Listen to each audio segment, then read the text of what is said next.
In the movie 1408, Mike Enslin takes a trip to the Dolphin Hotel to debunk stories of it being haunted. However, he quickly realizes that there's no reasonable explanation to describe the horrors that he's subjected to. But 1408 is just a movie. Things of that nature couldn't possibly happen in real life, could they?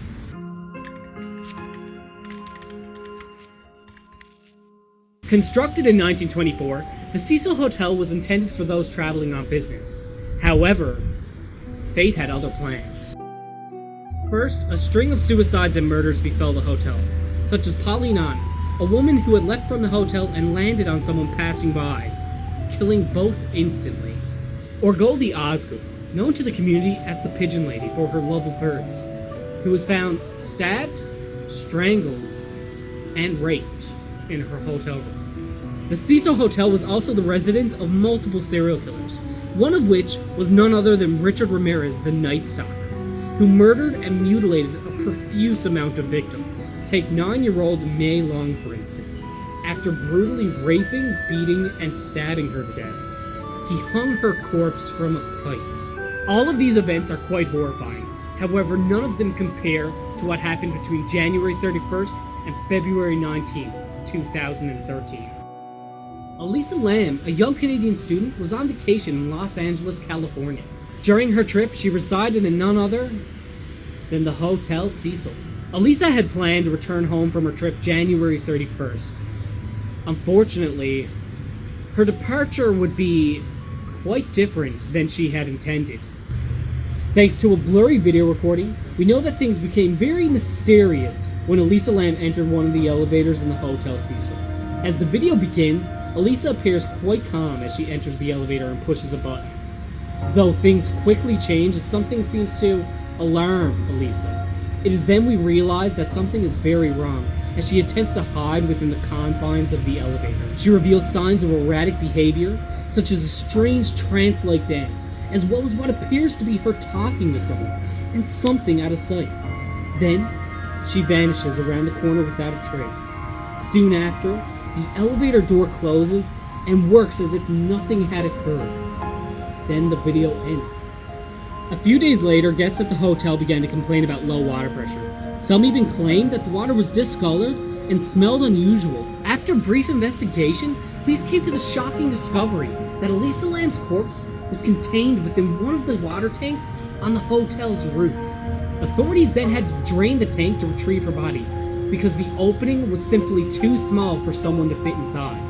So what is it that made Elisa act the way she did that day in the elevator of the Hotel Cecil? And more importantly, how did she die? Although controversial, many claim that Elisa was bipolar, and that there was nothing extraordinary about this mystery whatsoever. On the other hand, that doesn't explain how she got herself into the tank, as that would have been physically impossible.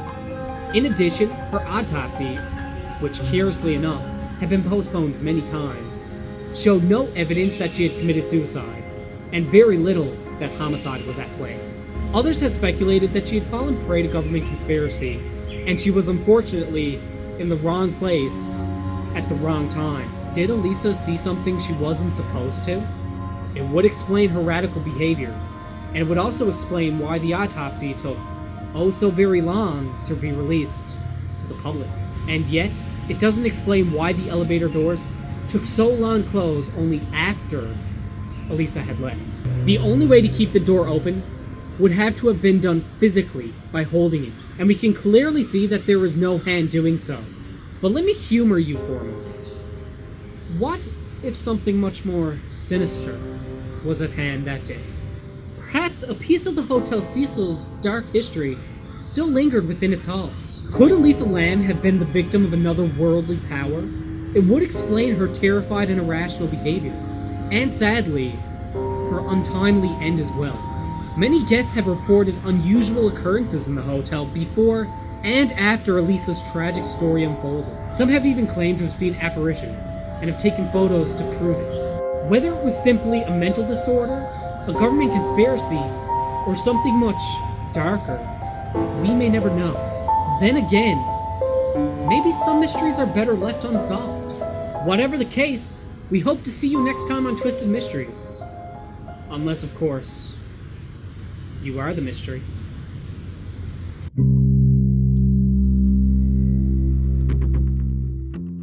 So thanks for watching, guys. If you enjoyed the video, be sure to like and share it on Facebook, Twitter, and Google+. All the links for those can be found in the description below. Also, don't forget to subscribe by hitting that big button over there. And while you're at it, why not click that email checkbox so that our videos don't get buried with all the other channels you're subscribed to. I'm Zack. And I'm Kyle. And we're Battlefront Productions. Really? You mean the subscribe button bigger than us? Well, it is prettier.